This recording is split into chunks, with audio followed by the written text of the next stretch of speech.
Зейде узган җомгада медицина хезмәткәрләренең төбәк спартакиадасы узды. Анда 6 районнан 300 артык медицина хезмәткәре җыелды.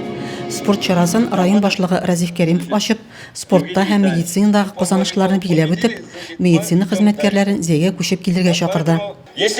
Кем башка муниципалитетларда үзенә урын тапмый икән, Зей район үзән дәваханәсенә эшкә урнашыгыз. Әлегә ярыш процессы бара. Бу мәсьәлә турында уйлагыз.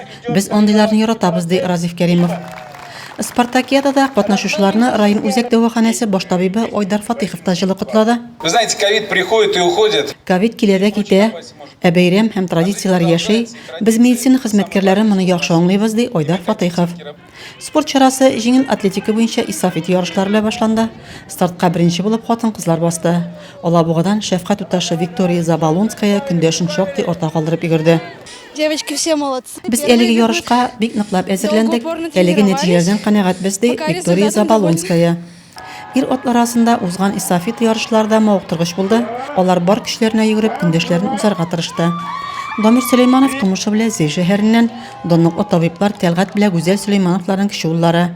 2019 елдан Алабуга дәваханәсендә хезмәт куя баш табиб урынбасары.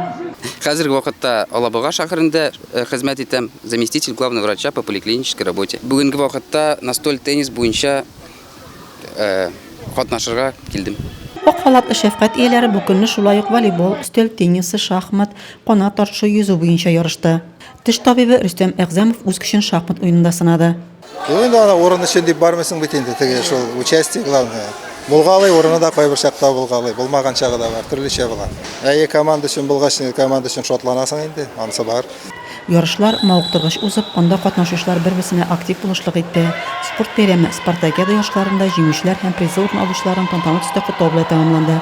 Резима Кашапова, Денис Ипатов, Зей хәбәрләре.